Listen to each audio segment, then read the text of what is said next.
To stop being abandoned in relationships, I always suggest 7 things. The first one is to define who you are. The second is don't check out, check in. Number 3, stop abandoning yourself. Number 4, be direct. 5 is get into reality. 6 is watch their actions, not their words. And finally, number 7 is gas pedals. Now let's go through all 7 of these. The first one, define who you are. If we're getting abandoned in relationships, it means we don't know our morals and values, needs and wants, negotiables and non-negotiables. I talk about this concept in almost all my relationship videos. If you have not watched those 3 videos, they're titled, they start off codependence recovery, and then each one of those morals and values, needs and wants, negotiables and non-negotiables. And if you haven't done the work to lay that out, that's why you're getting abandoned in relationships. None of us are taught that we need to do this work. And if you refuse to do it, if you don't watch the videos and don't do it, you're gonna end up in this place. Because we don't know who we are. We think we do, and we think we know what we want, but we don't. This requires work, deep thought. You're really making a manifesto. It's a living, breathing document that as you learn more about yourself and observe other couples and situations, you're going to start to understand, wow, I never realized I like that, and I don't like that, and I keep choosing that. So it's critically important, because what we all end up doing is becoming a chameleon. Because we're so afraid of abandonment, we become whatever they want. Well, there's the self-abandonment. We set up our own failure, whether we recognize it or not. And then what we end up doing is we manipulate people into relationships because we're not firm. When somebody brings up a topic and their belief on it, we get this twinge, but we go, oh my God, I don't want to lose them, I don't want to be abandoned, so we keep our mouth shut instead of voicing our morals and values, needs and wants, and letting them know, wow, yeah, that's non-negotiable for me. So it's critically important. Again, the videos are codependence recovery, and then you can find it on my codependence playlist on YouTube, and they're all stacked together. And then there will be defining your morals and values. I can't remember the exact titles, but they're very easy to find. If you choose not to go through that process and learn how to do that, that's why you're continually being abandoned in relationships. So if you'd like to put an end to that, I encourage you to go check those out and do that work. Number 2, don't check out, check in.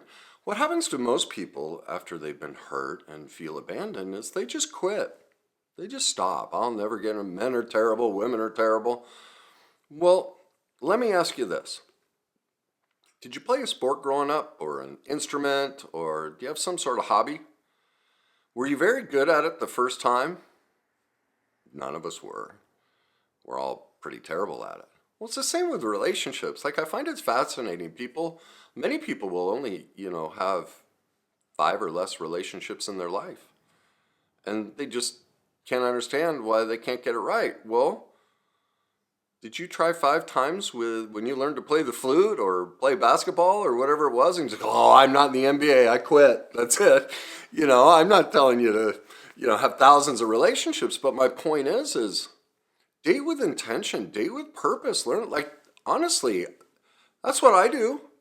There are many times I go on dates where I'm like, I know this will go nowhere, but there's this thing in this I can pick up in the conversation, there's a thing about this person, I need to go learn about that, I need to challenge myself how to deal with that. I'm constantly practicing. Wherever I go, idle conversations, I'm constantly checking in. Every relationship that I have, friendship, even a clerk at a checkout counter, I'm constantly working on communication, on connection and boundaries and all these different things that it requires so that I don't abandon myself, because that was my issue. I was abandoned horrifically as a child, and so I got trained, the way it worked for me was my mom's drinking. She would be sober 4 to 6 weeks, and we'd have this great relationship, and then she'd be in a walking coma for 7 to 10 days. It trained my brain and body to be abandoned. Over and over and over for years, I experienced horrific abandonment. it becomes what's normal. That's why I picked the wives I picked. And so that's why I don't quit. That's why I keep checking in. I have to retrain my brain and body to go, oh, yeah, I don't need to go back to this. I can learn a new way. I can practice a new skill. So I urge you to do the same. Don't give up. Everything in life takes a long time to learn, a very long time. And I've used this example before, but I'll ask clients who are like, I just want to be done and be finished. I'm like, okay, well, let me ask you. If I gave you the task of writing a one-page essay on a topic that you know everything about, how long do you think it would take you? And then I say, also, if I give you the task of writing a one-page essay on something you know nothing about, how long do you think it would take you? Well, and if they know everything about it, they feel like 30 minutes to an hour. If they know nothing about it, most are like an hour to 1 day, right?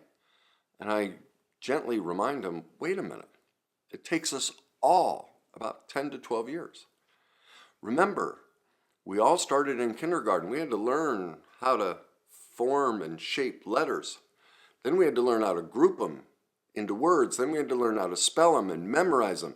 Then we had to learn how to put them in sentences with punctuation, then theme and plot. And like by the time we were a senior in high school, we could write a half-decent one-page essay. I mean, we are a very slow learning animal, and that's what we are. And so remind yourself of that. Every heartbreak that you go through, it's just, what's the big deal? I just learned. Like, it's not the end of the world. Just get back on the horse and try it again. Number 3, stop abandoning yourself. If you're getting abandoned in relationships, it's because you're abandoned in childhood. And so just like me, your brain and body is conditioned to it. I could put you in a room with 10,000 people. You'll pick the people that will abandon you unless you do this work. It's what happens to all of us. It's not your fault. It's just how the brain and body work. You know, we all just repeat the trauma from our childhood until we heal it. And so we become what's called all or nothing, black and white. We put all of our eggs in one basket because we're so afraid of abandonment. We're like, if I give everything, they won't leave me.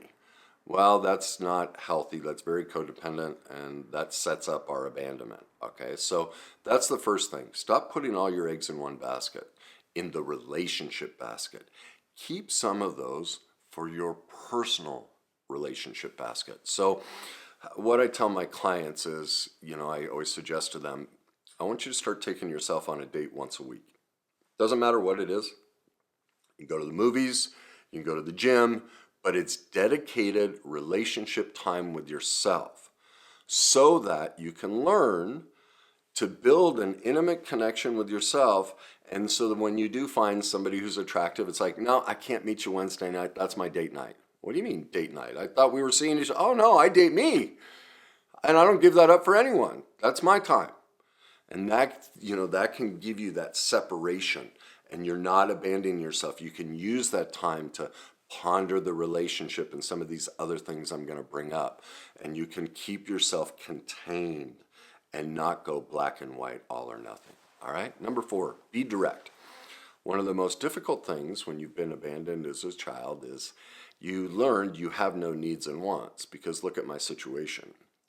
Just like any child, we do whatever we can to stop our parents' dysfunction and perfect imperfections. And so we give up our needs and wants and try and meet theirs because we feel like and don't take this wrong, there is a healthy stage of narcissism for a child. Every human has to go through a healthy stage of narcissism where they make the world all about them, all right? And that's usually when a lot of this trauma is happening. And so that's why we go, all right, if I give everything to mom or dad, they'll give it back to me. And so we learned to drop our needs and wants, to become what's called needless and wantless. So remember, step 1, define who we are. If you went and watched the videos and you do that work, you'll learn the difference between a need and a want. And you'll learn to identify which ones matter to you. And so, as you begin dating somebody and getting to know them deeper, you can ask for your needs and wants. That's what happens is, we think the other person is abandoning us, but we're abandoning ourselves, because when that moment comes up and we want our date night, we don't ask for our needs and wants. We become the chameleon, give ourselves away, thinking, well, if I do this, they'll notice how great I am and they'll never leave me. And that sets up the abandonment, self-abandonment cycle, and how we end up playing a part in it ourselves. Okay, so learn how to ask for your needs and wants. Number 5, get into reality. If you see a wall, it's a wall.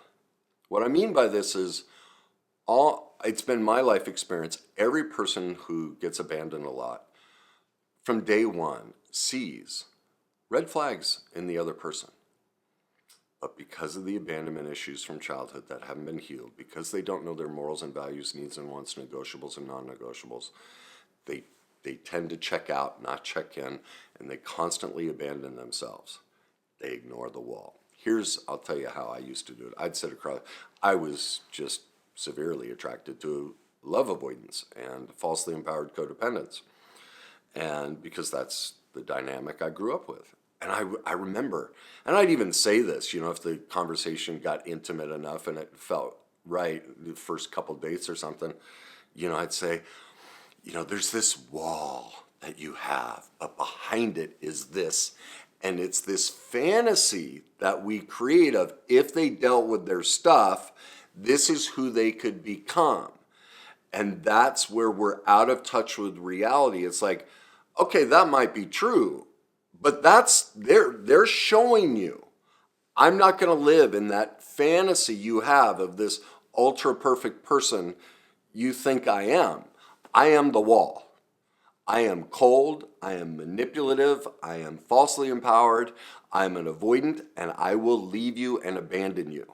I've done it through my text messages, I've done it through being late, I've done it through canceling, I've shown you that I'm going to abandon you.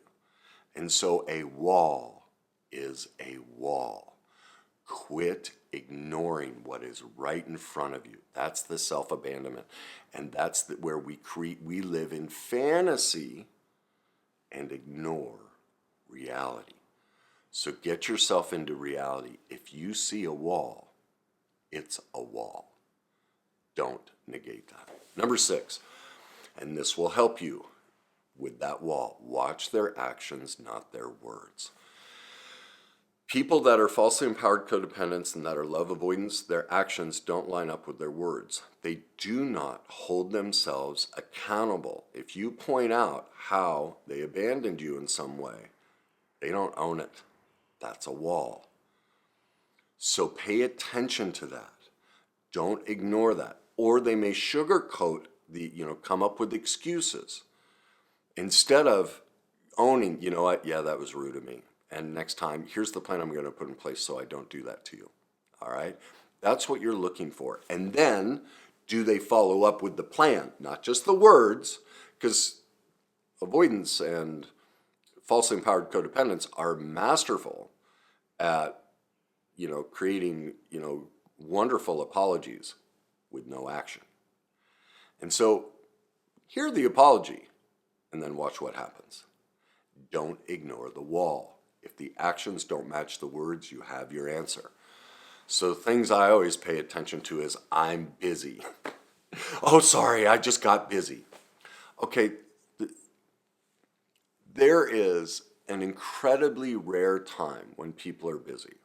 But in my life experience, a text that says, hey, I'm busy, I'll get back to you, takes about 3 seconds, right? That's all it takes, 3 seconds. Now, people that say I'm busy, you look at their phone, they've sent out 10, 20 different text messages to their girlfriends, their friends, their whatever. They've scrolled social media, they've made a comment on a post. Like, people are not busy.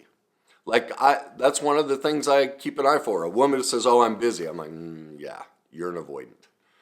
You don't have respect for my time, and you don't have the ability to take ownership and hold yourself accountable and go, look, I apologize. I could have replied there. Here's what happened. That's what I look for. Somebody who takes ownership. If they don't take ownership and hold themselves accountable, they're going to abandon you. And so they use things like, I'm busy, or you point out an obvious truth and they get defensive. So that's another thing to watch is when there is an obvious truth and they argue against it, run. Run, run, run. You need a person who will hold themselves accountable. All right, think of it like with my mother. She used to say to me, "Oh, will you just give me a hug the next time I want a drink?" She tried to make me responsible for her sobriety. She didn't take accountability. And so there's the training. And so you use all of these mechanisms to avoid the truth. Well, I don't avoid the truth now. I hear a woman who doesn't take accountability for her perfect imperfections and starts saying the "I'm busy" and gets defensive and won't hold herself accountable. Yeah, I just politely excuse myself. I will not abandon myself. I know what my morals and values are, my needs and wants, negotiables and non-negotiables. I don't tolerate things that don't work within my framework. I stop the self-abandonment. I notice the wall. I get into reality, see the wall, and I get out of fantasy. And I accept it, and I move on. All right? Number 7, gas pedals. For those of us who've been abandoned and get abandoned a lot, we go all or nothing, black or white. We just jump in, slow down, develop friendship. And I've used this example before is you meet somebody. And again, I do this at checkout counters. I'll say something, kind of a joke or something that's, just slightly beyond "Hi, how are you?" And, it's a little bit vulnerable. It's like 3 miles an hour. Well, sometimes they respond back at like 5 or 7. They kind of open up and I'm like, wow. And so then I accelerate a little bit more. Now, if all of a sudden they back off, I back off. So I'm always gauging the gas pedals. I'm cognizant in my mind, how comfortable am I? I don't, when you've been abandoned as a child, your tendency is, foot to the floor. You just puke everything over everybody. I still struggle with that. It just became so ingrained into me to become a puker. I mean, look at what I do for a living. I get on here and I just puke, puke, puke. I tell all these stories. And now there is a bit of a framework here, and there's a deeper reason why I do it. I've chosen a platform to be very vulnerable in the hopes that it gives permission to other people to learn how to do it for themselves. So, there are boundaries within how I do this. There is a plan in place here. But, some of that can carry over. If I've just shot a video and then I run into somebody, I'm kind of in puke mode. And I go, whoa, back off, Kenny. Slow that gas pedal. So when you meet somebody, develop friendship first. Don't have sex. Like in this day and age, most people are, it's within the first date to 3 dates. Like, the internet world has created that. And I mean, do what you want. I'm not making a moral judgment. It's your life. I'm just saying that the chemical reaction that happens when you do that, it makes it very difficult to be boundaried. And especially if you're the person who's, is all or nothing, black and white, abandons yourself and all of this, that chemical soup that gets created makes it really difficult to use these skills and tools. And finally, as far as the gas pedals is, find somebody who likes you. Remember I said, watch their actions, not their words. Somebody who likes you doesn't say they're busy, right? They make time for you. Because why? Because they like you. We all make time for people that we like. We don't scroll social media. We respond to the text message, right? We show up on time. We follow through on our commitments, our actions. People that we like, our actions match our words. And that's why these steps are so important. So I urge you, love yourself. Start working on these. Check in. Don't check out. Life is, the human experience is about learning, relationship, and connection. And I hope this helps you achieve that.